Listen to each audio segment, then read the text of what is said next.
fuck do you want? Oh, hey, what's up, man? I didn't expect you to answer. What the fuck do you want? What are you calling me for? I just feel like we have not spoken in a while, you know? Yeah, no fucking shit. I want to talk about the record label situation. What do you mean talk about it? What's there to talk about? Well, I feel like since I kind of didn't sign with MDM Records, we've not spoken much. And I also feel like I haven't spoken to you about the signing with MDM Records anyway at all. Anyway, since the meeting. So you're trying to talk, or you're trying to talk on the phone? Whatever you want to do. I know you're a busy man. I could talk. There seems to be a man that's gone on the block right now, so I can meet you. Oh, okay, sure. Where you want to go? You tell me. We can go to the pier. The pier? Yeah? Pier, why don't you come out here? You know what, just in case they say mad, I can throw you over.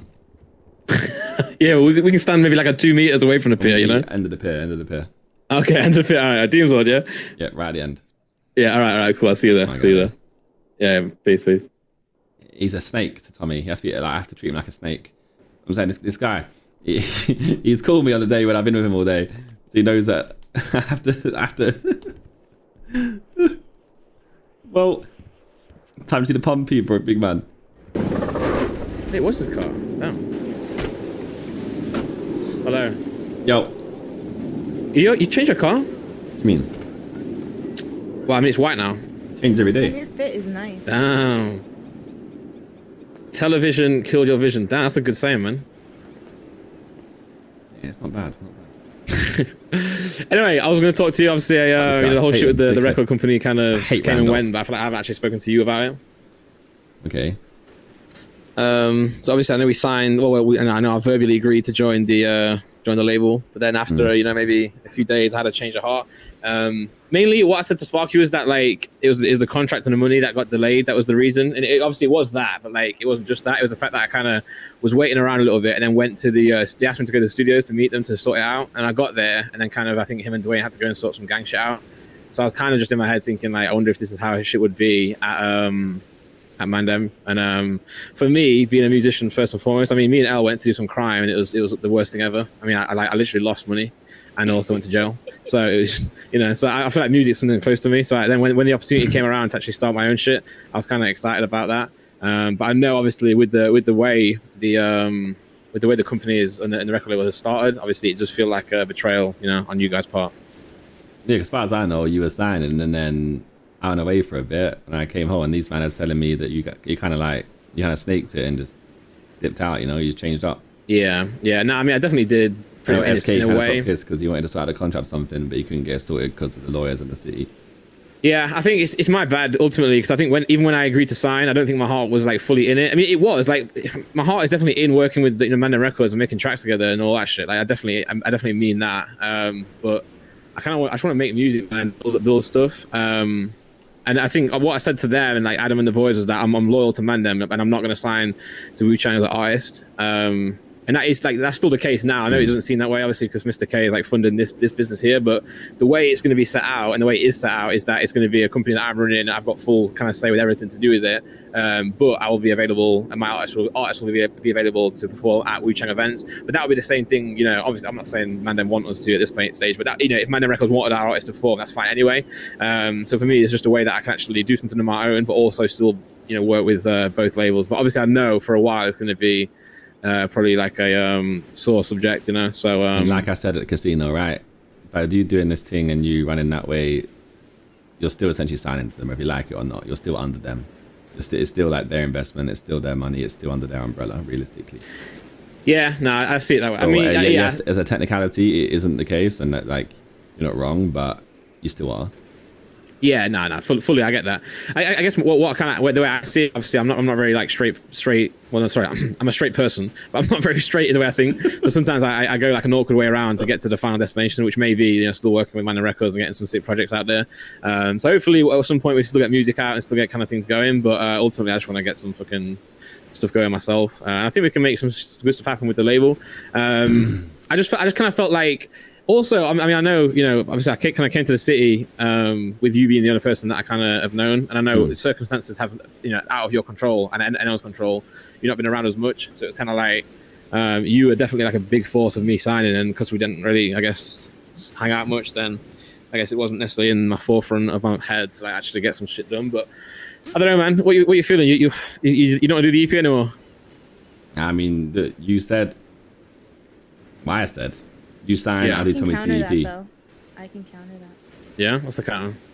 You said you wouldn't do an EP, right? There is no counter because that was part of my offer for signing MDM Records. You don't. Oh, fine. He doesn't. You don't do an EP if he doesn't sign. But instead of an EP, why don't you just do a whole album?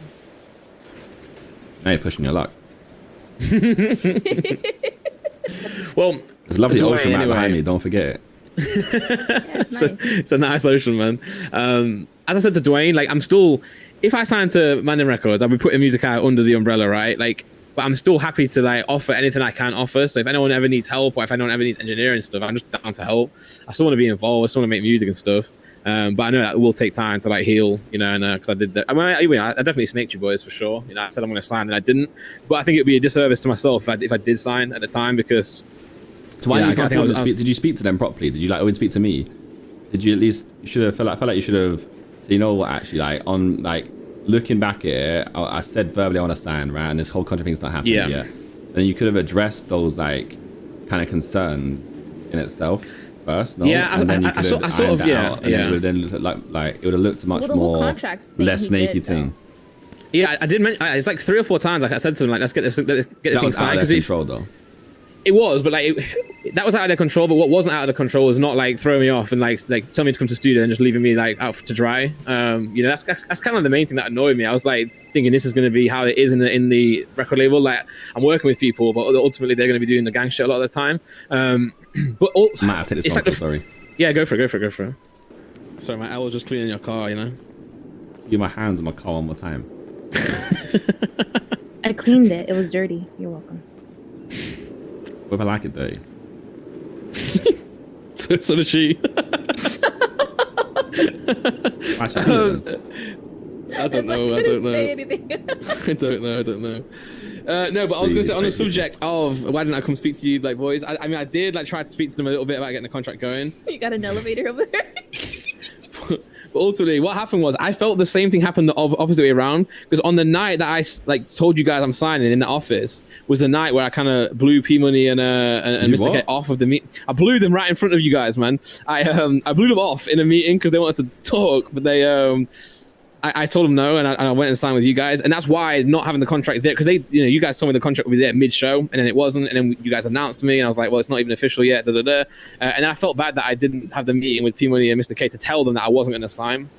So, yeah, it was just, for me, it's just a bit like long in general, but I think, yeah, I mean, even though it doesn't seem the way, obviously signing with MDM Records, I still want to be able to be available if anyone wants to work and do anything. So yes, that's not up to me, that's up to you guys. You might not want me to, but I'm just letting you know, like from here on out, it's still there. Obviously, I got the business approved today, so Dolphin Records is there. And even though that you say it's still under Wu-Chang, and that's still probably the case for a lot of people in their eyes, for me, it's not that way. It's more to like sign people and work on music. So my music is still available. If you want to work, or if anyone wants to work, I'm still there. And for me, it's just a way to actually get music out. Like you say, like in terms of under Wu-Chang, it's not gonna like they don't make any money from this. Their logo is not gonna be on anything. It's kind of like it's just a way for me to. I mean, I spoke to Mr. K. I mean, I know you're gonna say no to this anyway, but I'm not. You know, I asked Mr. K. You know, if Tommy wanted to kind of be a part of it and invest, would that be a thing? And he said, yeah. I know you're not gonna, but I was like, I'm trying to. I did that. I spoke to him with that to let him know as well. This is not just a fucking Wu-Chang thing. It's like it's just someone invested in a record label. I think P Money sees it as a way to get more record labels in the city. But yeah, I mean, you can see it that way for sure, and maybe it is that way. But for me, that my ambition is more than just a Wu-Chang thing, you know. How are you gonna pay artists and shit? We got the investment initially, so we're going to sign on the artists with the sign-on bonus. They're going to get paid that way. From there on in, Elle and I are going to do what we did the whole way through with my EP. We're going to get events going. I mean, since prior, there's barely been any events in the city.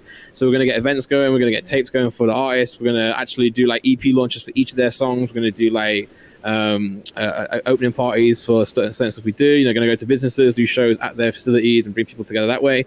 A lot of it's going to be through like, you know, through fucking events, man, and just selling tickets. Lacking that kind of energy. And obviously that's only going to happen with like MDM Records artists as well, and with fucking Wu-Chang artists too. Like The thing with me as well is I know there's a lot of beef between like, you know, Mr. K, yourselves, like CG and that, but I've never seen that. So I guess for me, it's like a different perspective. It's not necessarily beef. It's like a brother relationship. It's a love-hate. Okay, yeah. But it's one of them ones where when I spoke to you before, I'm saying for once it's back the underdog, you know? Yeah. But I think like it's like for me as well with Mandem, it was like it's not I didn't want to sign it, just like never felt right. Like it wasn't enough there for me to get excited by it. Where this project here just excites me, you know, and like that's the hardest part is that, because obviously I know yourself, and to be fair, out of everyone I meet in the city, I get on with the guys from Mandem and Mandem Records better anyway. So it was not an easy decision for me. Like I would love nothing more than just to hang out and make music, but I didn't think that was going to happen. I thought maybe we make music through like say emails or on a distance wise, whereas I kind of want to get busy often, you know. And if a lot of the gangsters being which is not a bad thing because that's there in your perspective, then I don't know if I would have fit in. Whereas this way, like my label, I'm going to always be present, you know, doing this. So it's like every day I'm in the city, I'm always working on the label rather than other stuff. And that's what it came down to. And that would have been the same with Wu-Chang anyway. Like even at Wu-Chang, I wouldn't have had the focus there. I was like, fuck it, I've got the facilities to do it on my own. How are you going to have the pull to sign someone over Wu-Chang or Mandem? I don't think it's about having the pull to sign an artist over you guys or, you know, either label. It's more of finding an artist. Because that's not going to happen either. Yeah, we're not here to poach artists at all. I told Sparky that. I told Dwayne that. I told Wu-Chang that as well. We're not here to steal artists. You know what I think. So to answer your question, there, it's more like what can we do to nurture artists and turn them into what they have got the potential to be, rather than big names. It's not necessarily going to find a big name and getting them into Dolphin Records and be like, we're better than the rest of them. It's more like you've got super talent, you've got good talent, you've got super potential. Let's get you to that by production, by events, by marketing. You know, so. And maybe we'll fail, man. But if we fail, then fuck it. At least I tried, you know. Or we tried. So it's more of a case of you wanting to go on your own little personal escapade, opposed to actually. Yes. Yeah. Essentially, like, yeah. It's just I want to do music, man, and I just kind of yeah. But nah, but I am obviously, I do apologize for fucking, you know, you guys over. I wish it wasn't like that. I wish I had the courage. I mean, I said to Elle, like, when I did do that and I did go back and on my word and start this, I felt good in a sense because it was like a weight off my shoulder, because it's something I wanted to do deep down. I just kind of like went the wrong way and didn't tell you guys about it or didn't talk to you guys about it, you know. Yeah, I think that's what and ultimately it's because I didn't want to let you guys down. From the sounds of it, it looks like that's what pissed everyone off, and that's why it yeah. I feel like if you had just been transparent from the get-go, I feel like you could have moved a lot smoother. No, of course, I know the boys are all over it now, and like we've spoken about it. Yeah. It's not, if you're not there, and we just said that doesn't matter. It is what it is. You do what you want to do. But it's more a case of like people felt that kind of showed a different side to you, because it comes across so sneaky from the outside, right? 'Cause you don't actually get to see the whole like process you're going through. It just looks like you went back on your word. A lot of like bad conversations. Yeah, I went around, so I can only go on what I got told in it. So there were some things that were just very aggressive and very like the level of professionalism sometimes was lacking. Probably meant well though. I probably know people who it would have been, but they probably meant well. They're very passionate, and sometimes that's what it was. It was loyalty to you and loyalty to exactly. 100%. I think Sparky was good. I think I said to Sparky, I was like, if Sparky wasn't doing what he's doing right now for Mandem Records, I would have joined, because like where I see myself in Mandem Records is growing it and being a big part of it. But I think he's got what it takes, even better than I have. So I was like, there's no point in me joining this, because he's there, he's doing it, man. So let me do something else and bring a new label up to kind of rival you guys, but also work together. So I think he's a big part of what you guys are doing, and I think, you know, he's what you guys need and what you guys are gonna, you know, benefit from. And I agree with the snaky shit, man. Like ultimately, what I was trying to do is not let you guys down by signing, but then what I did is let you down more by just snaking you out. Yeah, so I should have just been honest, but that's my regret, and that's what I got to live with. But you know, deep down, it's just for the music, and it's just for my ambition to grow this. Something against Mandem Records. Like I said, hopefully we can still work together in a capacity whenever that time is. Just let me know. I'm always down to work, and I had a huge backlist of songs that's almost over now. So once that's over, I'm ready to go with anything. Like if you say the word or anyone says the word, I'm on it. You know. So. All right. Yeah. But yeah, I was trying to let you know. Like, I'm sorry for what I did. I didn't mean to go down like that. If I was honest from the start, it would have been much better. You know. Always, bro. Always. Yeah. You should know this. Got me talking.